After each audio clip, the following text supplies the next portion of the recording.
बिस्मिल्लाहिर्रहमानिर्रहीम अस्सलाम वालेकुम। Welcome to informational institute. आज हम देखेंगे MTS 631 का लेक्चर नंबर 45, जो कि टॉपिक 154 से स्टार्ट हो रहा है। लेक्चर स्टार्ट करने से पहले अगर आपने अभी तक चैनल सब्सक्राइब नहीं किया तो सब्सक्राइब कर दें, क्योंकि इस चैनल पर आपको मुख्तलिफ सब्जेक्ट्स की असाइनमेंट, क्विज एंड GDBs के सोल्यूशन मिलते रहेंगे। उसके साथ साथ mid term and final term के करंट पेपर भी शेयर किए जाएंगे।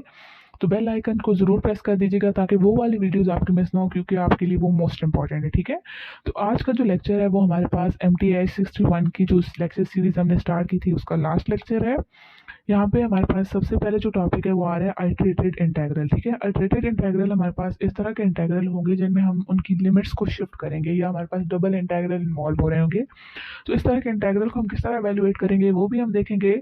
हम क्या कह रहे हैं कि फर्स्ट हम अज्यूम कर रहे हैं कि हमारे पास f जो है वो ऐसा फंक्शन है जो कि रेक्टेंगल पे कॉन्टिन्यूस है, और हमारे पास जो y वाली वैल्यू है वो इंटरवल CD पे लाई कर रही है, और जो f ऑफ एक्स वाई है वो कॉन्टिन्यूस है विद रिस्पेक्ट टू x, और x जो है वो इंटरवल a b में लाई कर रही है। ठीक है, तो उसको हम किस तरह लिखेंगे कि f ऑफ y इक्वल है interval a to b integral f of x y with respect to integrate करेंगे हम dx। ठीक है, मोर ओवर हम उसको फिर किस तरह लिखेंगे कि I1 is equal to integral c to d f of y dy, और फिर हम जब f ऑफ y की वैल्यू पुट करेंगे जो हमारे पास है integral a to b f of x y dx, तो हमारे पास इस तरह का जो इंटेग्रल होगा उसको हम कहेंगे iterated integral of f over r। ठीक है, हम क्या करेंगे कि हम पहले अपना फंक्शन ले लेंगे, जो हमारा बाहर वाला फंक्शन होगा उसको ले लेंगे इनर वाले की फॉर्म में, जैसे हमने यहाँ पे लिया f ऑफ y इक्वल लिया integral a to b f of x y dx, और फिर हमने f ऑफ y की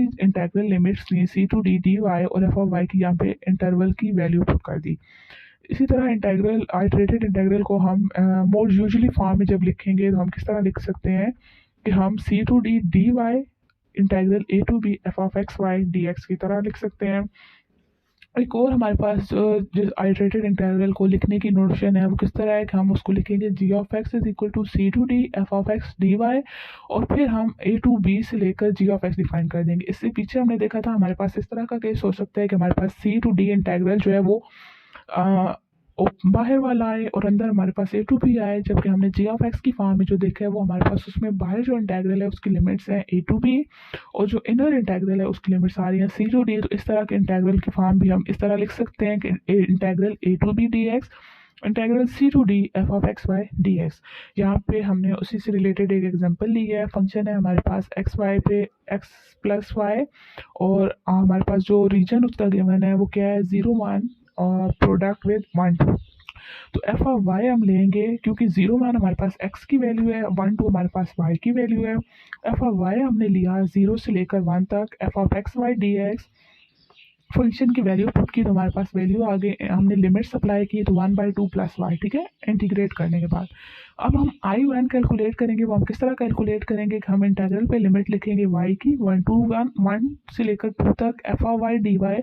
एफ ऑफ वाई की वैल्यू हमारे पास आई थी, हमने जो ऊपर कैलकुलेट किया 1/2 प्लस वाई, तो वो हमने पुट की, हमने with respect to y integrate किया, फिर हमने y की लिमिट सप्लाई की 2 और 1, तो हमारे पास एट द एंड आंसर आ गया 2। ठीक है, फिर हमने इसको किस फॉर्म में किया कि अगर हम पहले जो है वो with respect to y calculate करते हैं, इंटीग्रेट करते हैं, और फिर बाद में with respect to x integrate करते हैं, या जी ऑफ एक्स वाला जो हमने फंक्शन लिया था तो उसकी फॉर्म में भी हमने किया, तो उसमें भी हमारे पास आंसर जो है वो 2 आ रहा है। ठीक है, नेक्स्ट हमारे पास एक थ्योरम गिवन है, इस थ्योरम को हम कहते हैं फ्यूबनिस थ्योरम। ठीक है, ये आप अपने हैंडआउट में साथ में लिख लें कि इस थ्योरम को हम कहते हैं फ्यूबनिस थ्योरम, FUBINIS थ्योरम।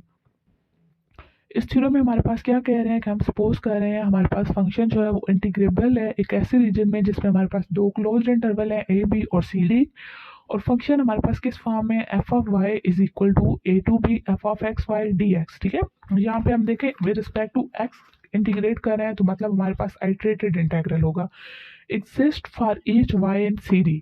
जब फिर हम y की बात करेंगे c to d f of y, और उसकी में हम फिर लिख देंगे इस नोशन में f of x y dx y, और जब इसको मोर सिंप्लीफाइड फॉर्म में लिखेंगे तो हम इस तरह भी लिख सकते हैं कि integral c to d dy integral a to b f of x y dx, जो कि इक्वल आएगा उसी के integral r f of x y dx के।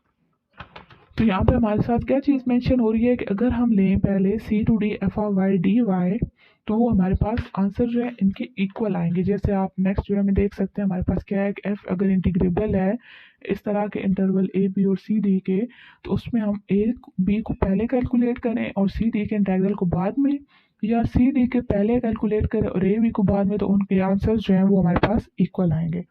इसी से रिलेटेड फिर उन्होंने एग्जाम्पल डिस्कस किया। अब देखिए इसी एग्जाम्पल को भी हमने पहले भी किया था, दोनों फॉर्म में किया था, तो दोनों की फॉर्म में हमारे पास टू आंसर आ रहा था। तो ये हमारे पास जो ऊपर वाला थ्योरम है वो हमने इसी एग्जाम्पल से प्रूव कर दिया है। नेक्स्ट हमारे पास एक रिमार्क है। इस रिमार्क में हमारे पास जो पहला इंटेग्रल गिवन है वो हमारे पास आइट्रेटेड इंटेग्रल है, ठीक है। Integral c to d d y integral a to b f of x y d x, ये हमारे पास आइट्रेटेड इंटेग्रल है। अगर ये हमारे पास एग्जिस्ट कर रहे हो तो हम कह रहे हैं कि हमारे पास जो सिंपल इंटेग्रल है f of x y d x y वो भी एग्जिस्ट करेगा। However this need not to be true. तो इस तरह की जो फॉर्म है कि अगर हमारे पास आइट्रेटेड इंटेग्रल एग्जिस्ट कर रहे हैं तो तभी हमारे पास जो जनरल इंटेग्रल है वो भी एग्जिस्ट करेगा, ये हमारे पास ट्रू नहीं है। हमारे पास एग्जांपल है, एग्जांपल में हमारे पास फंक्शन डिफाइंड है पीस वाइज, जिसमें हमारे पास 2x y है अगर y रेशनल है और y है अगर y इरेशनल है। तो हमारे पास एफ ऑफ एक्स वाई की वैल्यू हम ले रहे हैं 0 से 1 और हम कह रहे हैं कि हमारे पास इक्वल टू है y के, ठीक है। y हम ले रहे हैं कि हमारे पास इरेशनल है। फिर जब हम इसको दोबारा डी वाई की फॉर्म में पुट कर रहे हैं तो एफ ऑफ एक्स वाई की वैल्यू हमारे पास क्या आ गई, वाई, वो हमने पुट की तो हमारे पास इसका आंसर आ गया 1/2। और साथ हम क्या लिख रहे हैं कि f is not integrable on are.